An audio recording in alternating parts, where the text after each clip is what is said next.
नमस्कार दोस्तों विभिन्न समाचार माध्यमों से ये खबर आ रही है कि चीन में कोरोना का एक और खतरनाक वेरिएंट फिर से फैल गया है।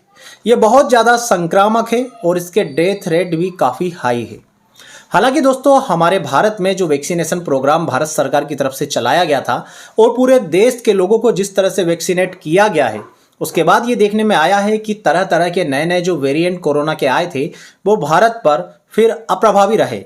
जो शुरू में 2 साल लगातार कोरोना फैला था, उसके बाद उतना ज़्यादा इसका दुष्प्रभाव कोरोना का भारत के लोगों में देखने को नहीं मिला। तो इस बात की संभावना नगण्य है या कम है कि भारत के लोगों को फिर से पहले जैसी असुरक्षा का या खतरनाक स्थिति का सामना करना पड़ेगा। किंतु दोस्तों हमें पूरी तरह से लापरवाह भी नहीं होना है, क्योंकि सबसे पहला कोरोना भी दोस्तों चीन के माध्यम से ही फैला था और अभी भी वहां पर कोरोना का नया रूप फिर से फैल गया है। तो हम एकदम से लापरवाह नहीं हो सकते, हमें अपनी सावधानी अपनी सुरक्षा बरतनी चाहिए और अभी से अपने यहाँ कुछ होम्योपैथिक दवाओं को स्टोर जरूर कर लेना चाहिए, जो आपको किसी भी तरह की स्थिति में लाभदायक सिद्ध हो सकती है। हालांकि दोस्तों कोविड के आने के बाद उसके जितने नए नए वेरिएंट आते गए, उन सब में कॉमन सिम्टम्स ही थे जो सभी मरीजों में देखने को मिल रहे थे, जैसे सर्दी होना, खांसी होना, लगातार नाक बहना, छींके आना, बदन दर्द होना, बहुत ज़्यादा कमजोरी का अनुभव करना, थकान होना, शरीर में हड्डियों में जोड़ों में सब दूर दर्द होना, इसके अलावा गले में खराश सी होना, कांटे चुभना, एब्डोमिनल पेन, पेट दर्द होना, दस्त लगना और इसके बाद पूरा का पूरा श्वसन तंत्र धीरे धीरे इस जो कोरोना वायरस था उसकी चपेट में आकर धीरे धीरे खराब होता जाता था। खांसी ज़्यादा बढ़ती जाती थी, सांस की समस्या धीरे धीरे बढ़ती जाती थी और धीरे धीरे व्यक्ति को जो है श्वसन तंत्र संबंधित समस्या विकराल रूप धारण करते करते एक पल ऐसा आता था कि उसके लंग्स पूरी तरह से कोलैप्स हो जाते थे। तो यही सिम्टम्स जो है ये कोरोना का जो नया वेरिएंट चीन में फैला है उसमें भी देखने को मिल रहे हैं। दोस्तों एक और बात मैं आपको बता दूं कि जब बीमारी नए नाम से आती है तो एलोपैथी में मेडिसिन्स चेंज होती जाती है, परंतु होम्योपैथी में मेडिसिन्स चलती है सिम्टम्स के ऊपर। तो इन सिम्टम्स को देखते हुए जो मेडिसिन इसके पहले के पीरियड में प्रभावी थी वो अभी भी बहुत ज़्यादा प्रभावी होगी। तो यहाँ मैं आपको ऐसे ही कुछ मेडिसिन्स के बारे में बता रहा हूँ जिन्हें आपको अपने पास जरूर रखना चाहिए, क्योंकि इनमें से कुछ मेडिसिन्स पिछले कोरोना के टाइम में शॉर्ट हो गई थी, जो भारत में नहीं उपलब्ध हो पा रही थी क्योंकि मांग बहुत ज़्यादा थी और मेडिसिन उतनी मात्रा में नहीं बन पा रही थी। तो आप इन मेडिसिन को अपने पास रख सकते हैं किसी आपातकालीन परिस्थितियों से बचने के लिए। कौन सी मेडिसिन से, चलिए मैं आपको अपनी मेडिकल लाइब्रेरी में चलकर बताता हूं जिन्हें आपको जरूर सहेज कर रखना चाहिए। तो दोस्तों ये मेडिकल लाइब्रेरी में वो मेडिसिन है जिन्हें आपको अपने पास रखना चाहिए। पहले मैं इन मेडिसिन को एक लाइन से रख देता हूं और धीरे धीरे आपको इनके लक्षण और कहां पर इन्हें यूज़ करना है इनके बारे में बताता जाऊंगा। देखिए दोस्तों यहाँ पर आपको 5 मेडिसिन दिख रही है जो हमने दोस्तों इसके पहले के समय में भी यूज़ की थी और बहुत सारे मरीजों को इनसे रिलीफ मिला था। आप भी इन मेडिसिन को अपने पास रख सकते हैं।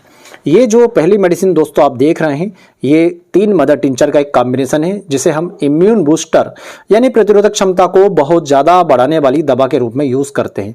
इसमें जो 3 दवाई मिली है दोस्तों, उसमें सबसे पहला मिला है टीनोस्पोरा कार्डिफोलिया का मदर टिंचर। आपकी सुविधा के लिए मैं इन नामों को स्क्रीन पर लिख दूंगा। तो इसमें 3 मेडिसिन मिली है। पहली मिली है टीनोस्पोरा कार्डिफोलिया का मदर टिंचर, जिसे सामान्य भाषा में गिलोय कहा जाता है दोस्तों। दूसरी दवा इसमें मिली है आसिमम सेंक्टम यानी कि तुलसी का मदर टिंचर और तीसरी दवा इसमें मिली है चिरायता स्वेट या चिराता का मदर टिंचर।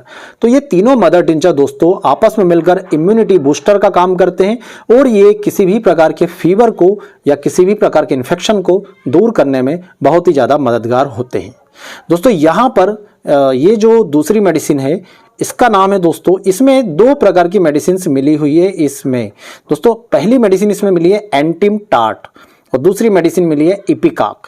दोनों ही दवा 30 पोटेंसी में मिली है, एंटिम टार्ट 30 और इपिकाक 30। तो इसका यूज मैं आपको बताता हूं दोस्तों। ये जो एंटिम टार्ट और इपिकाक 30 का मिक्सचर है, इसे आपको यदि किसी व्यक्ति को ऐसा लगता है कि इन्फेक्शन के बाद फेफड़े कफ से भरे हुए हैं और तरह तरह की एलोपैथिक मेडिसिन यूज हो गई है, कफ बाहर नहीं निकल पा रहा है, तो आप उसे इस मेडिसिन के माध्यम से कफ को बाहर निकलवा सकते हैं। और यदि सांस लेने में कुछ समस्या हो रही हो तो उससे भी दोस्तों काफ़ी हद तक आराम मिल जाएगा। इसलिए आपको ये मेडिसिन अपने पास रखनी चाहिए। ध्यान दें इसमें 2 मेडिसिन मिली है, एंटिम टार्ट और इपिकाक, दोनों 30 पोटेंसी में बराबर मात्रा में। दोस्तों ये जो तीसरी मेडिसिन है ये है आर्सेनिक एल्बम 30, नाम यहाँ पर आप देख रहे हैं। तो ये जो आर्सेनिक एल्बम 30 है इसे कोविड में प्रिकॉशन के रूप में भी यूज़ किया गया था। भारत के जो आयुष मंत्रालय है उसने बहुत सारे प्रदेशों में बहुत सारी सेंट्रल जो एजेंसियां है वहां पर इसका वितरण किया था। आर्सेनिक एल्बम 30 यदि आप प्रिकॉशन बेस पर लेना चाहते हैं तो 4 बूंद डेली एक बार लगातार 3 दिनों तक लीजिए। 15 दिन बाद 20 दिन बाद आप इसे रिपीट कर सकते हैं। यदि आपको इन्फेक्शन के बाद सर्दी है या गले में खराश सी है या नाक बह रही है या बार बार छींकें आ रही है तो आप आर्सेनिक एल्बम 30 का 4-4 बूंद दिन में 3 बार डेली 4-5 दिनों तक सेवन कर सकते हैं। दोस्तों ये जो यहाँ पर चौथी मेडिसिन है ये है एस्पिडोस्पर्मा का मदर टिंचर। आप एक बार नाम को अच्छे से देख लीजिए, कंपनी पे मत जाइएगा, कंपनी आप कौन सी भी ले सकते हैं। मेडिसिन का नाम है ये एस्पिडोस्पर्मा का मदर टिंचर। दोस्तों यदि इन्फेक्शन बहुत ज़्यादा हो और SpO2 या ऑक्सीजन का जो सेचुरेशन है वो बहुत लो हो गया हो तो आप एस्पिडोस्पर्मा मदर टिंचर का यूज़ कर सकते हैं। पिछली लहर में बहुत सारे लोगों ने इसका यूज़ किया था, पर मैं आपको बता दूं इसका यूज़ आपको सामान्यतः नहीं करना है। यदि कंडीशन सीवियर हो और ऑक्सीजन की कमी हो गई हो तो ही आपको इस मदर टिंचर का यूज़ करना है। मदर टिंचर जो है जनरली आप 10 बूंद सुबह दोपहर रात दिन में 3 बार इस तरह से यूज़ करेंगे जब आपको सांस लेने में दिक्कत हो रही हो। परंतु यदि दोस्तों दिक्कत ज़्यादा है तो इसकी मात्रा बढ़ाकर 20 बूंद सुबह दोपहर रात भी की जा सकती है। यहाँ पर मैं सारी मात्राएं सारे डोज एक सामान्य व्यक्ति एडल्ट व्यक्ति जिसका वजन 50 किलो या इसके ऊपर हो या 50 किलो के आसपास हो उसके लिए बता रहा हूँ। और दोस्तों 5वीं मेडिसिन आपको अपने घर में जरूर रखना, ये है SBL का एकेनिल। यहाँ पर आप देखेंगे तो आपको वायरल इन्फेक्शन नाम से यहाँ पर लिखा दिखेगा, क्योंकि ये मेडिसिन किसी भी प्रकार के वायरल इन्फेक्शन में बहुत अच्छा काम करती है, इसलिए मैं इस मेडिसिन को जरूर रिकमेंड करता हूँ। दोस्तों इसमें कुछ मेडिसिन मिली हुई है जो हाथ पांव दर्द में भी काम आती है, सिर दर्द में भी काम आती है, जोड़ों के दर्द में काम आती है। यदि छींकें आ रही हो, यदि पतली नाक बह रही हो, यदि सिर दर्द हो रहा हो, यदि गले में खराश हो, यदि उक्के आ रहे हो, उल्टी आ रही हो, ये सब मेडिसिन कॉम्बिनेशन के रूप में दोस्तों इसमें मिली हुई है। इसकी भी मात्रा वही है, एडल्ट के लिए 15 से 20 बूंद सुबह दोपहर रात दिन में 3 बार आधे कप पानी में दी जाती है। अब मैं आपको इसका कुछ बेसिक यूज़ बताता हूं कि आपको कब किस स्थिति में किस मेडिसिन का यूज़ करना है। देखिए दोस्तों सबसे पहले प्रिकॉशन के रूप में आप आर्सेनिक एल्बम का यूज़ कर सकते हैं। घर में हर व्यक्ति को आप इसकी, जैसे एडल्ट है तो 4 बूंद दिन में मतलब डेली एक बार देना है, 4 बूंद 3 दिनों तक। यदि बच्चा है तो आप 1 बूंद रोज 3 दिनों तक लगातार दे सकते हैं। ये प्रिकॉशन के लिए बहुत ही अच्छी मेडिसिन है, इसके बहुत अच्छे रिजल्ट देखने को मिले थे। बहुत सारे प्रदेशों के अखबारों ने मुख्य रूप से इसकी खबर छापी थी कि आर्सेनिक एल्बम जहां जहां वितरित की गई वहां पर कोविड का कहर कम मात्रा में देखने को मिला। तो आप प्रिकॉशन बेस पर आर्सेनिक एल्बम का यूज कर सकते हैं। अब दोस्तों यदि व्यक्ति इन्फेक्टेड हो जाता है और उसे सर्दी खांसी होती है तो आप आर्सेनिक एल्बम का भी यूज कर सकते हैं और सर्दी खांसी के लिए आप एकेनिल का भी यूज कर सकते हैं। परंतु यदि ऐसा लगता है कि कफ बहुत ज्यादा है, निकलने में दिक्कत दे रही है, तो आप इस कॉम्बिनेशन का यूज करेंगे। इसमें दोस्तों मिला हुआ है एंटिमटाड 30 और इपिकाक 30। अब यदि व्यक्ति को बुखार लगातार बना रहता है तो दोस्तों आपको यूज करना है एकेनिल का, और ये जो गिलोय तुलसी और चिरायता के मदर टिंचर का कॉम्बिनेशन है इन दोनों का। और यदि दोस्तों कंडीशन इतनी ज़्यादा बेकार हो जाती है कि सांस लेने में दिक्कत आती है तो आपको यूज़ करना है एस्पिडोस्पर्मा का। तो कोविड की प्रत्येक स्टेज के लिए जो होम्योपैथिक डोज दिया है वो मैं आपको बता रहा हूँ। वीडियो के लास्ट में आप एक बात स्पष्ट सुन लीजिए, ये केवल सामान्य उपयोग के लिए दवाइयाँ हैं।